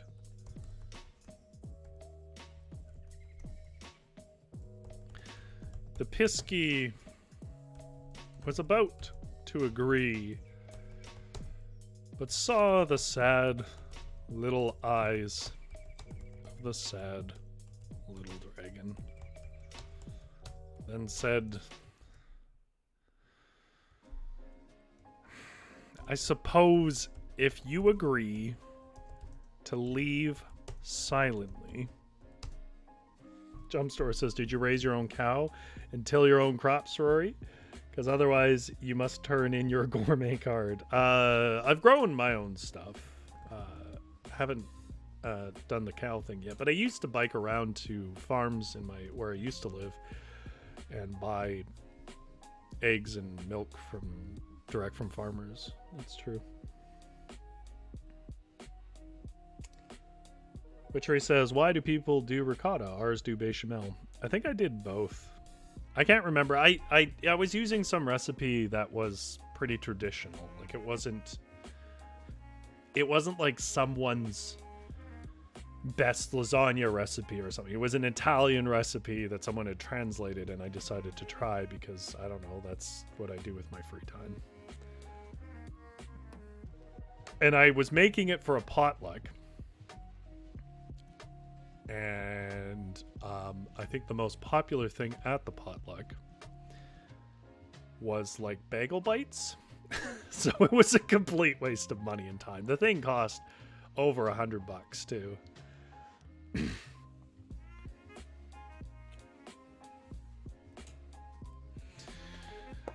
I suppose if you agree to leave silently, emphasis was put on this word. Then I suppose I could tell you about a place of colorful bricks farther on.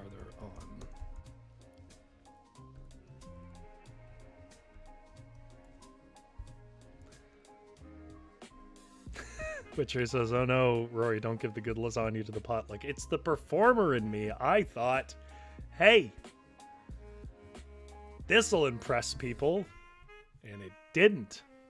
It was really good, too. Like, it wasn't like it didn't turn out well. I don't know. I mean, true lasagnas are pretty rich. Probably richer than the palate of the average Canadian. So I think that was a problem I had. Like, we in Canada will tend to take things that should have a lot of wine reduced in it, for example, and we won't put the wine in. And so when you try to make stuff that does have the wine cooked down in it, it's just too rich for your feeble little Canadian palate. The other thing that Canadians are just pathetic about is spice. And there was some spice in it. Because Italian cooking usually has some spice. Not exclusively, but usually.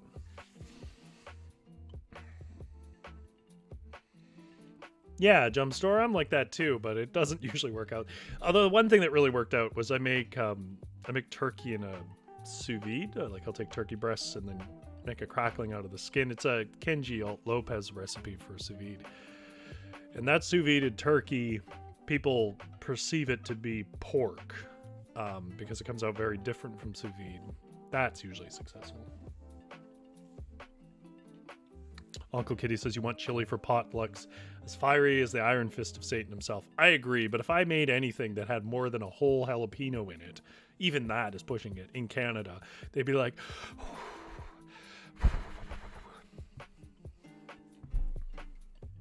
People sweating over mayonnaise here. Then I suppose I could tell you about a place of colorful bricks further on. Maybe.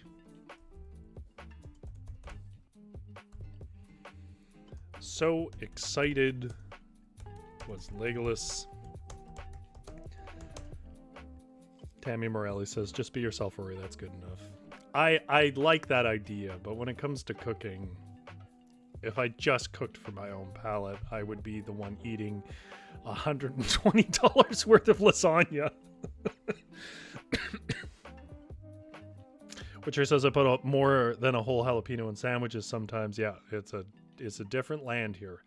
You will get these ads for like Burger King Super Fire Whopper, and you'll be like, oh wow, and then you'll go and have it, and it'll be like someone sneezed a bit of Tabasco from across the room, and the wind carried the odor of it on the bread. Although sometimes you'll get stuff that'll be hot, but in the wrong way. It'll just be hot, no flavor. But he squealed and broke his candy shell to do a little dance. But the Pisky was quick to remind him of the clause of silence in their agreement.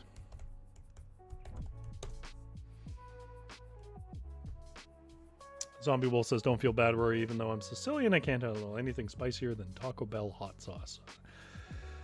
Well, my best friend, who is a combo of the UK, eats ghost pepper chips as a casual snack. I mean, you can build up your spice tolerance. I don't think anybody needs to be able to, like, eat ghost peppers. But if I'm gonna put, you know, a bit of a habanero in chili, I feel like you should be able to, like, deal with that with some cornbread. Tammy Morelli says, pepperoni are my favorite. I can eat a whole jar in one sitting. I do like pepperoni. But the Pisky was quick to remind him of the clause of silence in their agreement. So, thus, little Legolas tapped his four impatient feet with a firm bite on his own tongue. While the Pisky detailed some rumors of a land of Lego far beyond the eastern mountains. Much farther than he had ever expected to go. But with a stout and a bit foolish heart, he scurried on away from the Skittle Piskies and towards the land of his dreams.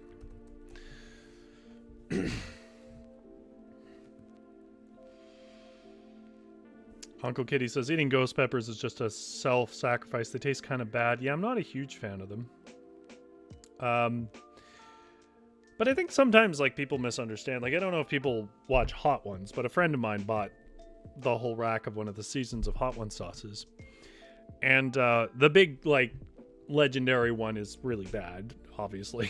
Da Bomb is what it's called. But that's just like a stunt sauce. But the actual spiciest sauce is called The Last Dab. And it is spicy, don't get me wrong, but it's not really made to be lathered on a wing. Like, that's done as a kind of gimmick. Where I mostly use it is you put like 1 or 2 drops in a soup or something, and it just adds some warmth and complexity. Like most of these sauces that people make a big deal out of, they're not really meant to be used like that. You're not supposed to be like drinking this sauce. I see that. Okay, we'll do Price is Right rules. Over 2.5 years of writing at this font size, how many pages do you think this Google Doc is? Price is Right rules, closest without going over. Go while I drink the water.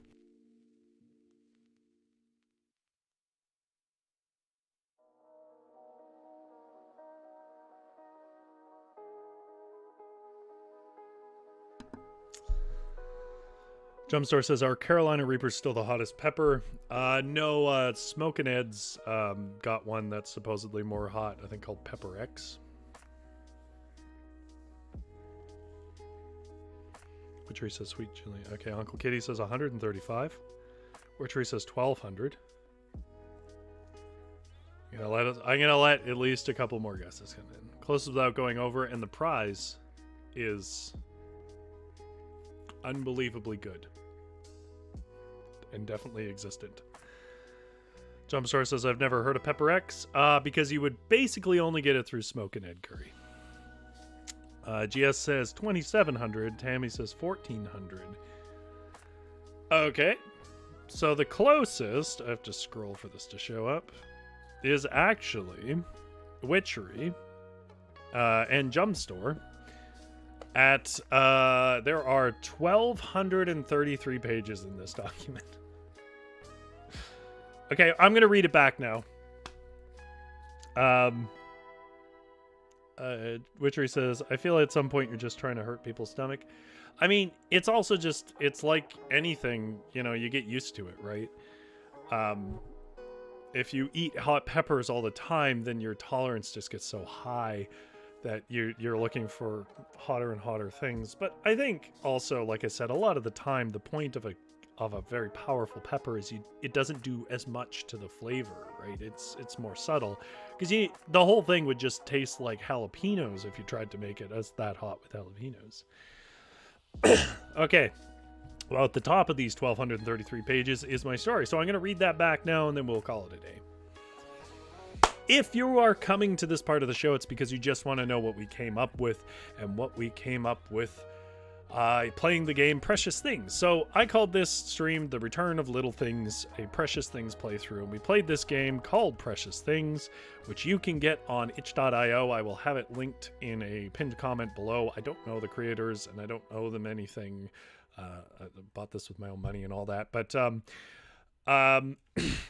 they are doing a thing this month, February 2024, where if you go and buy it, they'll give you sticker sheets of these little dragons if they get enough money.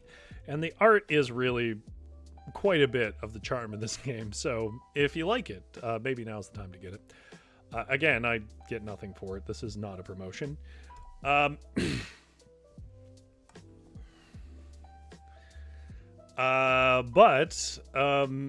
going to read you a little story we came up with about our dragon, and I'm not really going to say too much about it, because I think most of it gets covered in the story. In the time after it all, when buildings gave way to the wind, water, and ivy, the little things that remained of the old world orders found themselves once again emboldened. I turn the music down just a touch.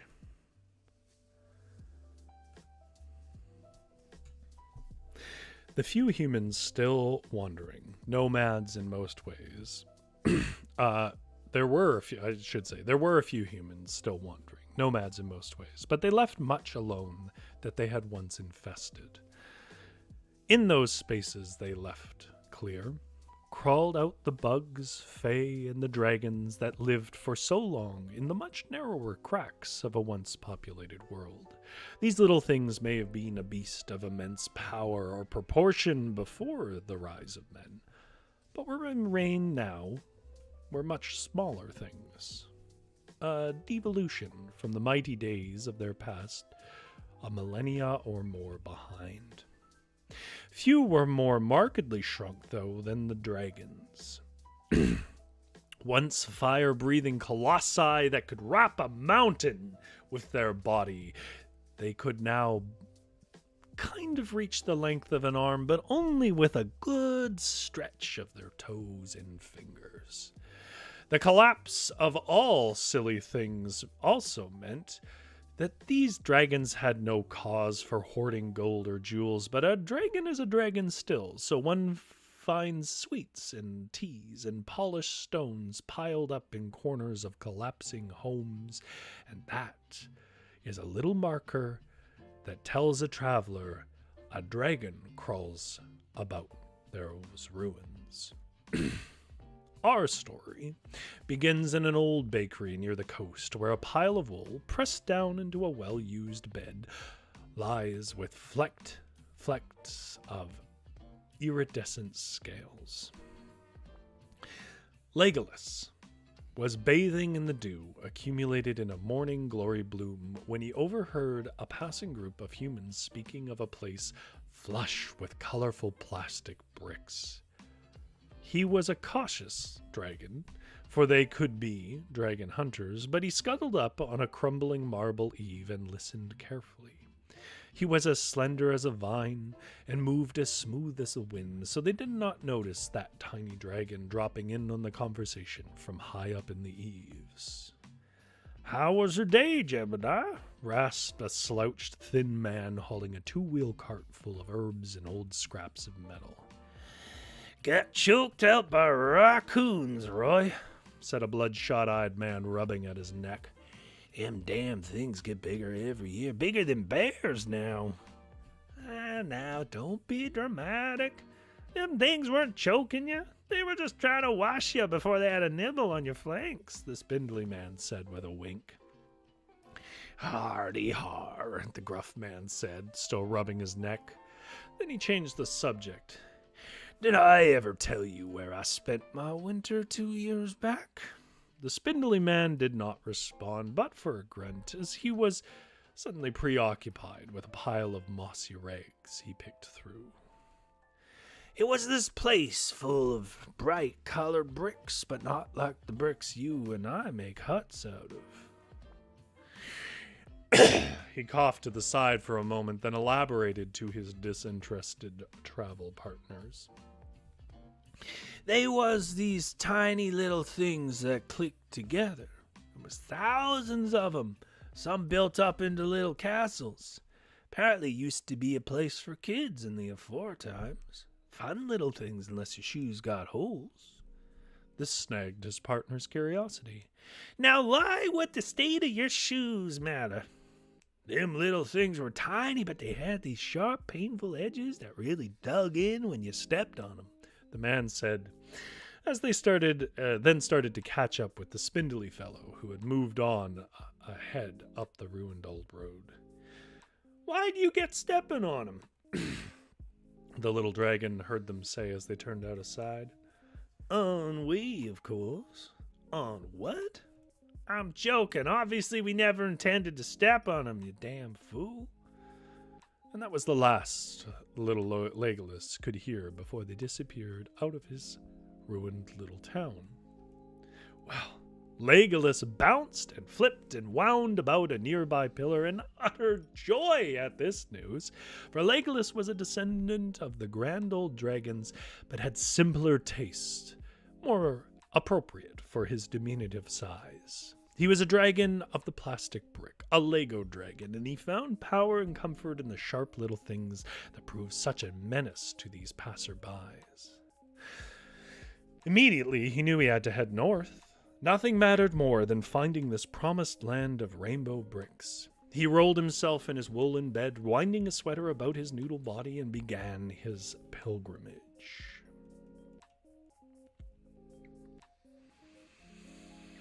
Poor little Legolas was not so quick of a traveler as he might have assumed, his form not much more than a cucumber with lizard legs and 2 fleshy wings, was not a speedy one. It was too much energy to fly all the way, especially against the northern headwinds, and it was a slow gallop across the tall grasses for one so short in the leg.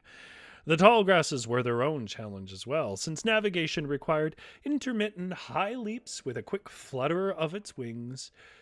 And in this way, little Legolas, the colorful noodle, could grasp quick glances of the horizon, then go towards wherever the brightest colors were. It was his assumption that when they said north, it surely could not have been much further than a couple of days' travel, because he'd never seen much more than that. For him, that was most of the world.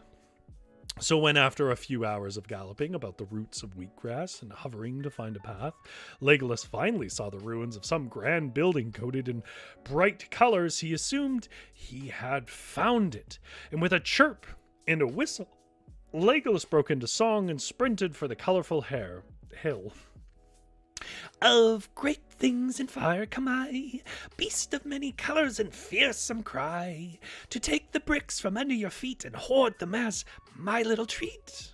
And so often he repeated this little jingle that the local Piskies grew irritated. And one Pisky in particular fluttered its dragonfly wings and then pitched a pine cone at the noisy dancing dragon from high up over the tall grass. Well, that pine cone landed with a smack between Legolas's two snake eyes and carried him back with a thud onto the ground. Then the pine cone peeled and rolled off, leaving a pattern embedded on his face and revealing a hovering little Pisky to him overhead, who was painted with a furious frown. It is barely sunrise, and you are out like a broken record, screeching your nonsense across the peaceful fields. Why? Shouted the Pisky. I've come to collect my bricks in all their wonderful colors, the little dragon said, slightly cross-eyed and a bit goofy from the hit. There are no colorful bricks here, you daft little lizard, the shrieking and puffy-eyed Pisky said. This is a restful field for resting. Legolas flushed a bright, rich red on his red scales, for he was a mix of primary colors, but the reds got redder. And he said, I am the biggest lizard of my roost, bigger than you with your big mouth. And so began a quaint but sincere battle between the diminutive Fae and the determined little dragon. Over the swaying tall grass, to the cheers of cicadas, the fluttering Fae and the winding little dragon sparked and fumed and bellowed and pummeled on each other with gnawing mouth and magical fists. The crackling battle finally came to a close when the angry little Fae drew up a magic spell that poured down colorful syrup from the sky across the wings and bodies of the little angry dragon until it was fully iced over in mid-strike. The Pisky huffed a sigh of relief, then sat down to catch her breath. Why won't you let me have my bricks? Legolas said. I doubt you even care about them. I keep telling you, there are no colorful bricks here. With as much a side glance as he could manage while frozen in a sugar cast, Legolas said, But I see the colors up on the hill. Those aren't bricks. It's basins of leaking colored sugars that we form with our magic here. They damaged in a storm, said the Pisky with irritation. Oh, the little dragon said, fighting back some tears. Well, this was a bother I should not have bothered. The Pisky was about to agree, but saw the sad little eyes of the sad little dragon and said, I suppose if you agree to leave silently, emphasis was put on this word, then I suppose I could tell you a place of colorful bricks farther on, maybe. So excited was Legolas that he squealed and broke his candy shell to do a little dance, but the Pisky was quick to remind him of the clause of complete silence in their agreement. Thus little Legolas tapped his 4 impatient feet with a firm bite on his own tongue, while the Pisky detailed some rumors of a land of Lego far beyond the eastern mountains. Much farther than he had ever expected to go, but with a stout heart, a stout and a bit foolish heart, he scurried away on from the Skittle Piskies and towards the land of his dreams. And now the question is, as always, what weird topic has chat got on while I read the story? Because that's the tradition. They're talking about kangaroos. Okay, good.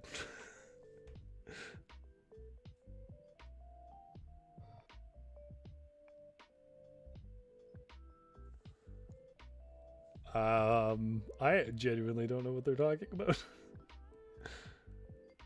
Although I did see Witchery say vibrates excitedly in Cinderin, which tells me I've created the right chat environment.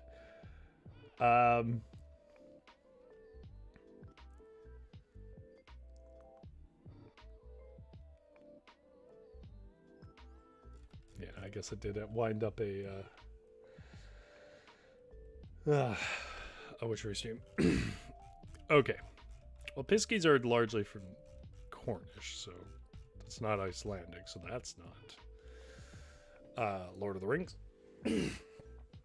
All right, well, we found no bricks, which means I didn't actually use half the mechanics of the game. But that's okay. We mostly use the games as a premise for writing. Yeah, I liked our little character. I think he's got room to grow. If you want to write fan fiction of little Lego dragons, you are welcome to do so. If you want to try this game yourself too, it's on itch.io. It's called Precious Things. There's more to it that we didn't get to. Obviously, I mostly just look at things from a writing perspective. As Witchery says, we never use half the mechanics. That is true. But there is just one thing that we are obligated to do each stream. Zombie Wolf, what's our random fact for the day? Oh, I see. Zombie Wolf's already on it. There's going to be a delay in the stream, so it looks like I more than that. Zombie Wolf says, Oklahoma has the most missing persons reports of any other state. That's not just random. That's depressing.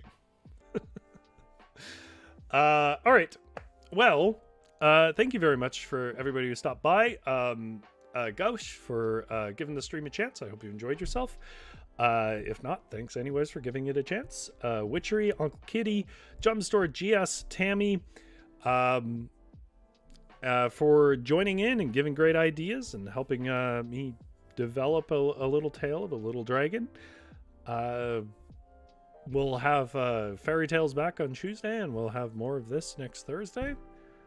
And yeah, beyond that, you don't have to go home, but you can't stay here. Get out of my shop.